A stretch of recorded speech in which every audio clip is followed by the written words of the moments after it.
Lá no começo, quando eu tava começando a gravar vídeo, eu procurava muito conteúdo sobre como as pessoas gravavam pratos, como que as pessoas gravavam restaurantes, porque eu sempre tive muita dúvida com relação à iluminação. Então hoje eu quero fazer um vídeo completo mostrando pra você como que eu faço essa diária de gravação no cliente aqui, que é um restaurante, mostrar como que eu manipulo a luz, mostrar como que eu faço a exposição desse prato, como que eu faço a composição desses vídeos, e também ao longo desse vídeo eu vou falar como que eu faço um contrato com esse tipo de restaurante aqui na minha cidade, que vai em torno aí de R$2.000 por mês a R$2.500 por mês. Então vamos lá. Esse daqui é um restaurante mais premium da cidade, e então a gente precisa construir um posicionamento forte de marca, a gente precisa ter um audiovisual bonito. É muito por conta disso que eles nos procuraram, porque eu falei mas tem o meu sócio aqui me ajudando na gravação, mas é um tipo de modelo que dá pra você fazer sozinho, tranquilo, tá? A primeira coisa que a gente precisa pensar em ter uma recorrência desse tipo de cliente é parar de olhar só pro vídeo em si. Eu conversei com a dona e sugeri para ela que a gente precisa de incentivos durante a semana, para as pessoas saírem de casa e virem até aqui comer, né? É por isso que eu tenho um contrato de R$2.500 por aqui, porque eu agrego valor através do marketing. Então, esse é o primeiro passo, você ser um estrategista junto com a pessoa, com o dono do restaurante. Então, a ideia dessa diária de gravação aqui hoje é gravar conteúdo para fazer com que as pessoas venham até o restaurante. Então, ela criou um incentivo em que a pessoa compra uma massa e ganha uma taça de vinho. Também tem um incentivo ali que é quase que um rodízio, não dá para chamar de rodízio, né? Porque é um restaurante mais premium, mas é quase que um rodízio ali de risoto e de massas, e que a gente vai fazer a comunicação disso. Vou fazer vídeos focados para isso, vão sair 10 conteúdos daqui hoje para fazer essa comunicação dessas promoções durante a semana. O melhor investimento que a gente teve na produtora foi o iPad aqui, porque na folha de papel a gente se perdia muito. Aí eu tenho até tá vendo aqui uma alcinha, aí eu fico carregando o iPad durante a diária inteira. Então é muito legal esse investimento. E aí aqui só para mostrar um pouquinho da estrutura de roteiro. Então aqui tem a promoção, né, que a gente vai gravar, tem aqui a estruturinha de fala, o que gravar. Aqui eu trago referência para as fotos que a gente vai tirar, porque eu preciso tirar uma foto da massa com o vinho. Aí eu preciso de carrossel, né, do ambiente aqui, porque por mais que seja restaurante, aqui é um restaurante muito bonito, um restaurante premium, então ele tem um ambiente bem legal, bem arborizado, tudo, né? Então eu preciso comunicar isso também dentro da rede social desse cliente. Então, lógico, assim, a gente sabe, é puro GPT, mas tem que ter uma estratégia por trás, né? Não adianta só colocar o GPT ali e tal, dá para agregar valor dentro desse serviço e começar a cobrar mais, não só cobrar a diária de gravação, né? Porque o cliente normalmente ele vai falar assim, gostei desse videozinho aqui, essa referência, ele vai mandar para você e aquilo ali não vai dar muito resultado. Mas se a gente colocar uma estratégia por trás disso tudo, o resultado para o cliente vem, e isso agrega muito valor no seu trabalho. Durante o processo de gravação eu gosto de deixar as pessoas bem à vontade ali dentro da praça de trabalho delas, e não gosto de fazer muita coisa encenada não, até porque não faz muito sentido do tipo de conteúdo que eu coloco na produtora, sabe? Eu gosto de filmar o mais natural possível. Então sempre quando um dos cozinheiros pergunta assim, quer que eu faça isso? Eu falo assim, qual que é da forma que você faz durante o dia? Eu preciso deixar a pessoa à vontade e mostrar como de fato é o processo dentro do restaurante. Até porque quando a gente pensa nesse modelo, né, dessa forma de fazer a gravação, não fica tão dissonante da pessoa que chega aqui para comer, né? Então se a gente comunica dentro da rede social, e aí a pessoa entra aqui e o ambiente é totalmente diferente, o atendimento é diferente, sei lá, a comida tem uma apresentação diferente, acaba tendo uma dissonância ali, né? Porque se a pessoa teve interesse ali dentro da rede social para visitar aquele restaurante, e aí se ela teve interesse é porque ela se identificou, né? Então se ela se identificou e chegou no restaurante e tudo aquilo que ela viu não está se concretizando na vida real, muito possível que o cliente do nosso cliente está se sentindo um pouco enganado, não sei se é essa a palavra, mas se ele chegou, ele teve um interesse, criou uma expectativa e a expectativa não foi atendida, né? Então é importante fazer as coisas como elas são feitas no dia a dia.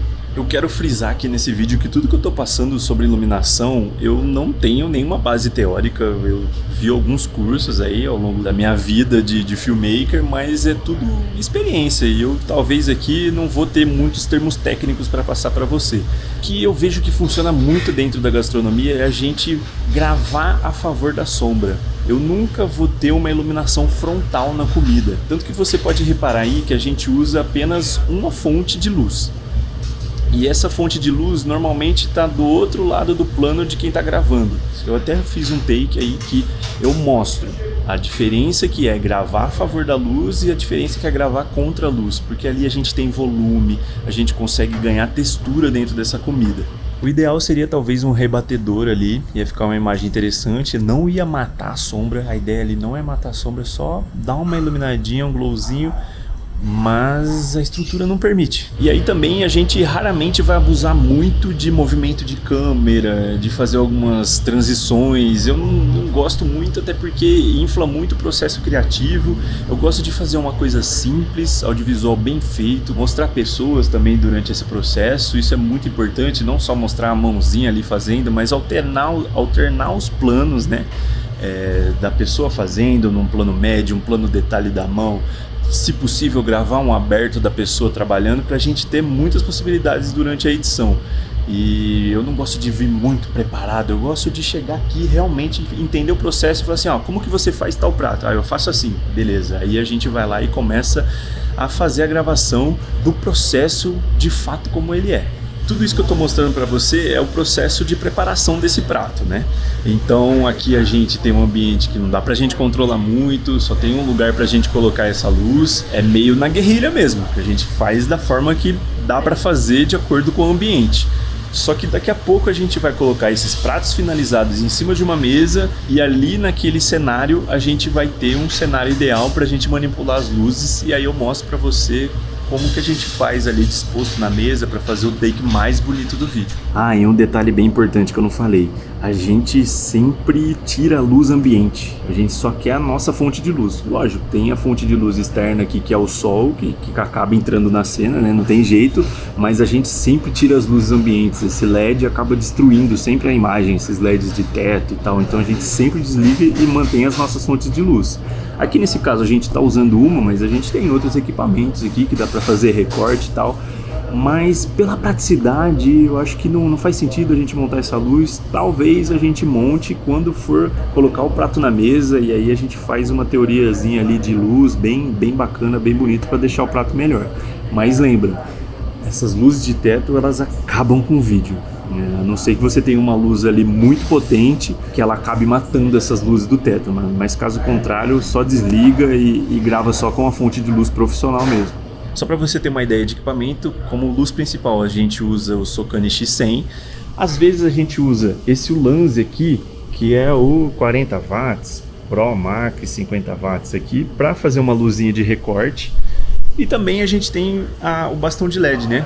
O Sokani X25, que às vezes a gente usa para matar uma sombra ou outra, mas assim, eu raramente estou usando ele, normalmente ele é para outros trabalhos. A câmera é uma Sonyzinha FX30 com uma Sigma 1850, tá um pouco sujinha aqui, releva. Inclusive, se você souber como que eu faço a limpeza aqui e evito com que fique muito sujo, deixa um comentário aí.